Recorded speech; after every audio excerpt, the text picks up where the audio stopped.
What's going on, you guys? Welcome back to the SFS channel. My name's Gavin, and today I'm coming at you guys with my Week 6 NFL preview video. I'll be covering a lot of the stuff, the most important takeaways from the NFL Week 5 action, and telling you guys what you need to be taking away from the games and the important notes and details that you need to know going into Week 6 and the rest of your fantasy football season.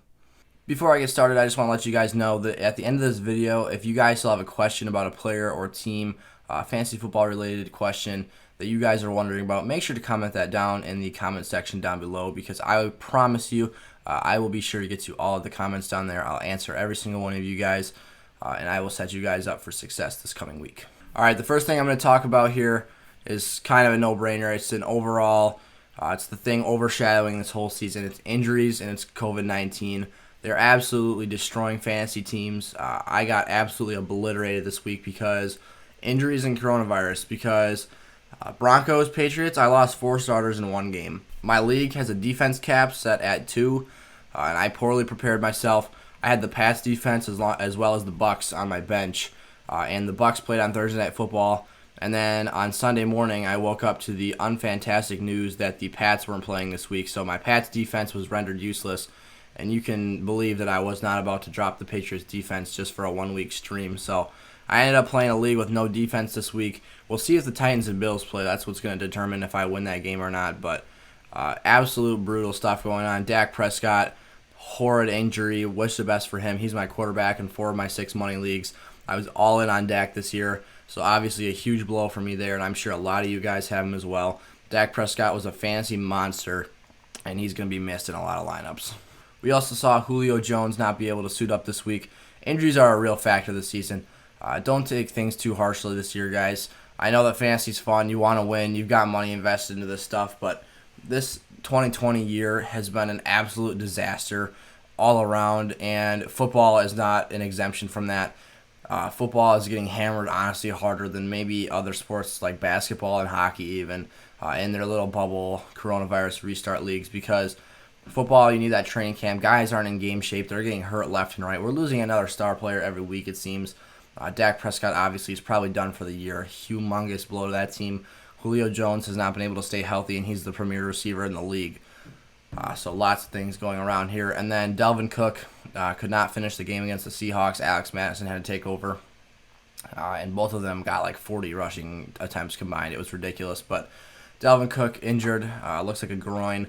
Hopefully he's back and in shape. Obviously, if you are a Dalvin Cook owner, you probably are hoping that you have Alex Madison or access to him in your league, because Alex Madison can be penciled in as a low-end RB1 right off the bat. And then another guy who just can't seem to stay healthy is Diontae Johnson, whether it's concussion protocol or he left the game after an absolute boneheaded play for a loss of 2 yards. He got a back injury. Diontae Johnson caught just like a drag or a hitch route, and then it was like 3rd and 15. He decided he wanted to run all the way back across the field, and he ran back behind the line of scrimmage and got absolutely smoked, and then he left the game and never came back. So that's kind of unfortunate. I had him starting in like 3 leagues because I'm a big draft running back early guy and fade the wide receiver until the end of the draft. Diontae Johnson happens to be my wide receiver 2. I was very high on this year, and he just can't stay on the field. So those are the overarching injuries, the unfortunate things that happened this week. But now let's get into some lineup savers. Miles Sanders was a guy I was telling you guys to sit this week. He had a brutal matchup. But I want to tell you that was with reason. Miles Sanders scored a 74-yard rushing touchdown. I said if Miles Sanders doesn't get touchdowns, because I said it was going to be a touchdown-dependent week or a big burst play dependency. And Miles Sanders had a 74-yard rushing touchdown, and he only had 80 total rushing yards on the afternoon. That means you take away that 74-yard score, Miles Sanders has 6 yards the entire rest of the game. This is why I put Miles Sanders on my sit list, and it was certainly validated after the Steelers showed that performance after that run. Sanders was able to get in the end zone on another goal line carry, but like I said, Miles Sanders was a very risky play this week, and it paid off for guys who started him. I had to start him in 2 leagues, and I was pleasantly surprised. But after the game was over, I saw the overall thing I was terrified of, and that was that Steelers defense, because they do not let you run the football on them. 6 yards would have been a very disappointing day if Miles Sanders didn't have that big run. Another guy who got back on track this week is Josh Jacobs. I think a lot of guys were hitting the panic button on him because of some slow, shaky games after that humongous 32 fantasy point outing in week 1 where he had 3 touchdowns. Jacobs finally got in the end zone again. He has 2 touchdowns against the Chiefs this week, and he looked back to himself. I think in formats other than standard, Josh Jacobs is showing slight touchdown dependency because I'm playing him in half PPR and a PPR league, and he's not really getting those receptions. So his point totals are very low if he's not getting in the end zone, and it's a little bit difficult to deal with that. I think up until the late third quarter when they had that drive when he got in the first time, Josh Jacobs was having another not so hot outing. And I was starting to get nervous about him, but then he fell in the end zone twice. So Josh Jacobs, a bit of a touchdown-dependent play in leagues other than standard, but I think that Josh Jacobs is extremely, extremely valuable.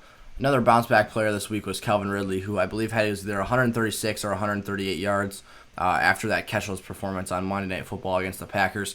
So obviously Calvin Ridley is a wide receiver 1 in fantasy football. Absolutely ugly week last week. He probably lost your game if you had Calvin Ridley, but ultimately, Calvin Ridley is going to be fine this season, and he's going to put up massive numbers for your team. Before I move on, I just want to throw a shot at Matt Ryan. Holy cow, that guy weighed my fantasy team down this week. It was ugly. I think that I lost a game or 2 in leagues because he scored like less than 7 fantasy points. I have one where it was like decimal scoring, and the guy had like 6.94 points. It was horrendous. He didn't throw a touchdown. And he looked like he couldn't move the ball against the Panthers, and it was pathetic to watch. I had my RBs running crazy this week, and then Matt Ryan is just getting dragged behind, weighing the whole rest of the team down, so that wasn't very fun. Between him and Dak Prescott, I had an awful QB outing this week. In my 6 paid leagues, I have 4 Dak Prescott leagues. I've got a league where I'm starting Matt Ryan in my Dynasty League, and then I start Deshaun Watson in one other league. And obviously, this week was brutal. The Deshaun Watson League was the only game I won this week. Because the quarterback play, at least it's looking that way. I still have a chance in like 3 of them, but it's not looking good. Deshaun Watson, obviously the only quarterback that performed this week, ironically, after he's been awful this season so far. He's been weighing that team down, to be quite frank, but need a replacement for Dak Prescott. So if you guys are interested in waiver wire advice or trade advice, make sure to go stay tuned to the channel and subscribe. Turn that bell on because tomorrow I'll be posting a trade in waiver wire video. So if you guys think you can find that video useful, make sure to stick around, and I'll be sure to get to your guys' questions in that video as well. Let's move into the breakouts. These are some guys that had some really nice performances this week in Week 5, and I think that Week 6 and moving forward should have lineup consideration, and you should at least give them a thought when you're setting your lineups for this week. The first guy on this list that I have is Preston Williams. I was super high in Preston Williams draft season. I was very, very, very excited about him. I thought he was going to have a monster year. And he got off to a really slow start, and it's warranted. He had an ACL injury, so obviously you're going to come back a little bit slower from that. But holy cow, against the 49ers, he figured out how to get it done. I think he had 4 catches for 106 and a touchdown, including one was like a 30-some yard bomb was the touchdown play. Preston Williams looked fantastic, and I was really excited about what I saw from him.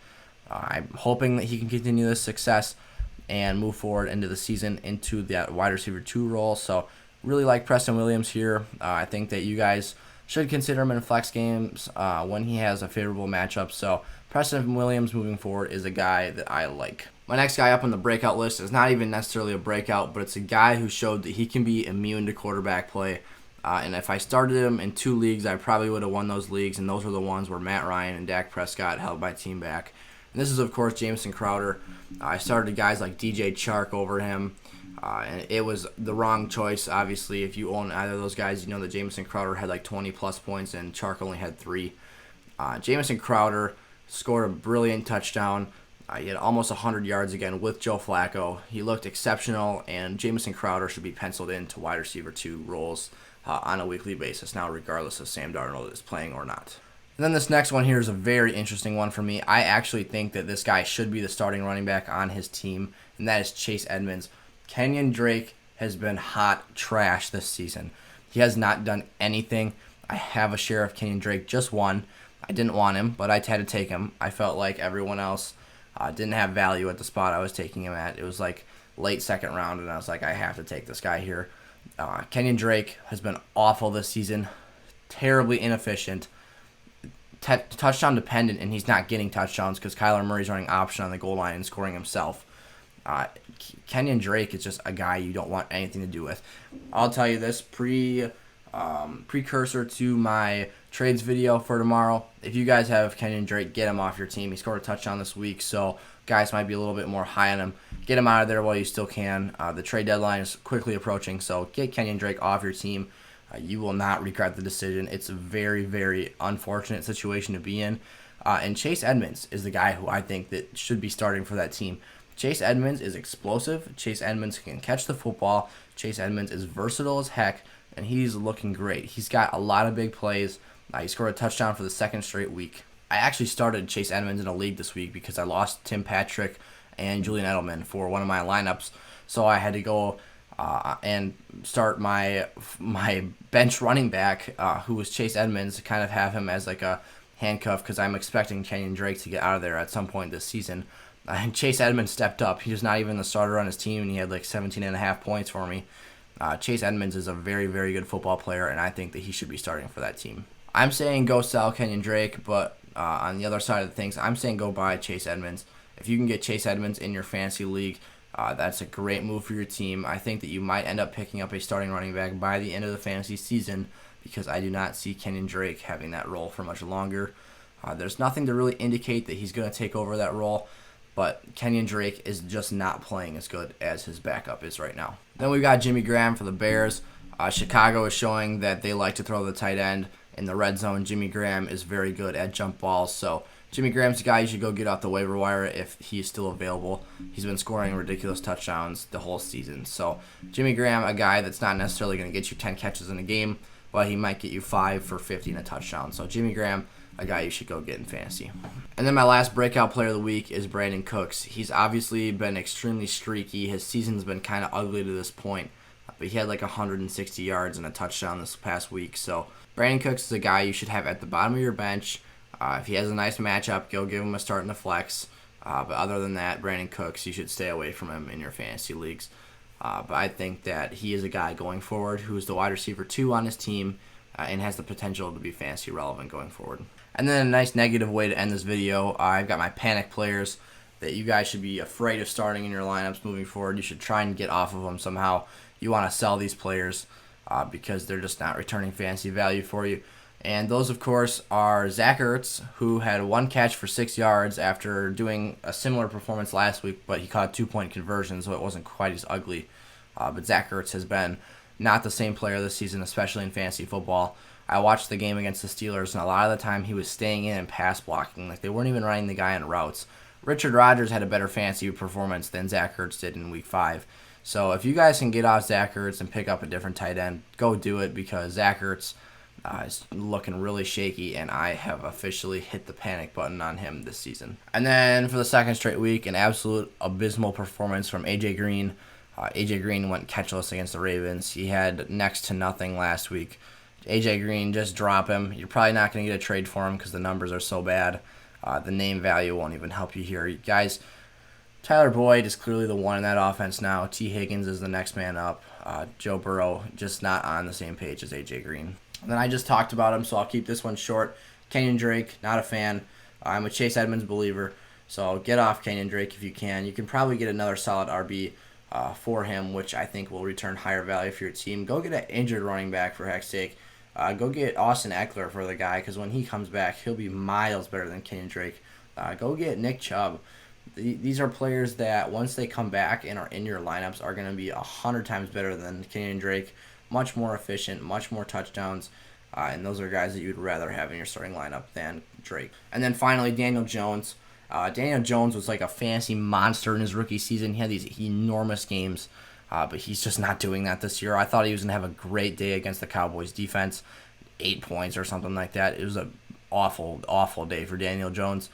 He's clearly shown that he's not a good NFL quarterback. He's not a good fantasy quarterback either. The Giants can't win games with Daniel Jones, and he's going to be out of there soon.